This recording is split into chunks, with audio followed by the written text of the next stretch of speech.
여러분, 한 사람 한 표, 민주주의 하면 딱 떠오르는 원칙이죠. 근데 만약 이 원칙이 흔들릴 수도 있다면 어떨까요? 오늘은 바로 이 문제, 인구 구조가 변하면서 투표의 가치를 다르게 매기자는 아주 파격적인 아이디어, 세대별 가중치 투표제에 대해 한번 이야기해보려고 합니다. 지금 대한민국이 정말 유례없는 인구 변화를 겪고 있잖아요. 자, 이 그래프 한번 보세요. 지금으로부터 한 40년 뒤인 2065년이 되면 60세 이상 유권자가 전체의 절반을 훌쩍 넘어선다고 합니다. 무려 55%예요. 이건 그냥 숫자가 늘어나는 걸 넘어서 우리나라 정치 지형 자체가 완전히 바뀔 수도 있다는 얘기죠.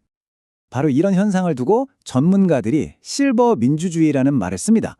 이게 무슨 말이냐면 말 그대로 어르신 유권자분들의 수가 워낙 많아지니까 젊은 세대의 목소리는 상대적으로 작아지고 정책의 무게중심이 한쪽으로 확 쏠릴 수 있다는 거죠. 근데 이게 먼 미래의 얘기만은 아니에요. 사실 이런 불균형 이미 나타나고 있거든요. 충격적인 사실 하나 알려드릴까요? 우리나라가요, OECD 38개국 중에서 국회의원 중에 청년이 차지하는 비율이 꼴찌입니다. 최하위예요.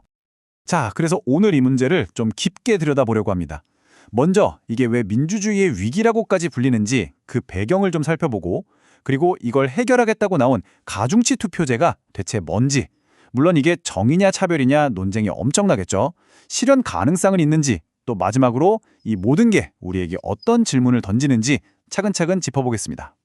그러니까 핵심은 이거예요. 그냥 노인 인구가 많아지는구나 하는 단순한 통계 문제가 아니라는 거죠. 어느 한 세대의 힘이 너무 막강해져서 우리가 신성하게 여기는 한 사람 한 표라는 원칙이 사실상 의미가 없어지는 상황이 올 수도 있다. 이게 바로 문제의 본질입니다. 굉장히 근본적인 위기의식이죠. 그럼 이 기울어진 운동장 그냥 보고만 있어야 할까요? 어떻게든 바로잡을 방법은 없을까요? 자, 바로 여기서 정말 대담하고 또 어쩌면 굉장히 논쟁적인 아이디어가 하나 튀어나옵니다. 바로 세대별 가중치 투표제입니다. 아이디어 자체는 생각보다 간단해요. 뭐냐면 인구수가 적은 세대가 있잖아요. 그럼 그 세대 사람들이 던지는 표에 가중치를 좀 더 주는 겁니다. 예를 들어 젊은 층의 한 표를 1.2표로 계산하고 인구가 많은 노년층의 한 표는 그대로 1표로 계산하는 식으로요. 이렇게 해서 세대 간의 영향력에 균형을 맞추자는 거죠. 이게 실제로 어떻게 돌아가는 거냐면 이론적으로는 한 3단계 정도를 거칩니다. 먼저 전체 인구 통계를 쫙 분석해서 세대별 인구수를 파악하고요. 그 다음에 그 인구수에 반비례해서 세대별로 가중치를 계산해내는 거죠. 마지막으로 선거가 끝나면 이 가중치를 개표 결과에 적용해서 최종 당선자를 가리는 방식입니다. 자, 그런데 여기서부터 진짜 뜨거운 논쟁이 시작됩니다. 이 아이디어, 과연 더 큰 정의를 위한 걸까요? 아니면 나이라는 기준으로 표의 가치를 나누는 또 다른 형태의 위험한 차별일까요? 지금 보시는 이 화면이 이 논쟁의 핵심을 아주 잘 보여주고 있어요. 이건 정말 양보하기 힘든 두 개의 큰 가치가 정면으로 꽝 하고 부딪히는 문제거든요. 한쪽에서는 미래 세대의 목소리도 지켜줘야지, 이게 세대 간의 정의다! 라고 외치고, 다른 한쪽에서는 무슨 소리냐? 민주주의의 기본은 1인 1표, 모든 사람의 표는 똑같이 소중하다! 라고 맞서는 거죠. 찬성하는 쪽에서는요, 이걸 세대 간 형평성을 이루기 위해 꼭 필요한 거라고 주장해요. 생각해보세요. 기후변화나 연금개혁 같은 문제들. 사실 지금 당장보다 수십 년 뒤에 살아갈 젊은 세대에게 훨씬 더 큰 영향을 미치잖아요. 그런데 당장의 유권자 수에 밀려서 이런 장기적인 문제들이 무시당해서는 안 된다는 거죠. 좋아요. 이런 철학적인 논쟁은 잠시 접어두고 만약 이걸 진짜로 한번 해보자 라고 한다면 어떨까요? 와, 이건 정말 어마어마한 현실의 벽에 부딪히게 됩니다. 가장 먼저 가장 큰 산은 바로 헌법입니다. 우리나라 헌법에는 평등선거의 원칙이 명시되어 있거든요.